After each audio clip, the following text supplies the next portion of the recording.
అక్క అంబాసిడర్, నేను బెంజు, అది పోర్టబుల్. నేను ప్లాస్మా, అది లైఫ్ బాయ్. నేను లక్స్. అందుకే నా అన్న దానికి ప్రాబ్లం కాకూడదని ఇలా వచ్చాను. దేవుడు దయ వల్ల దానికి పెళ్ళైపోతే అక్కడ గంటకు తగ్గ బంటలో ఏ హృతిక్ రోషనో అభిషేక్ బచ్చనో దొరకపోలే.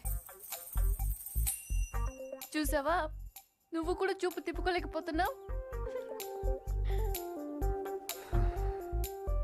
అయ్యో దేవుడా, ఎందుకయ్యా ఇంత అందం ఇచ్చావు నాకు?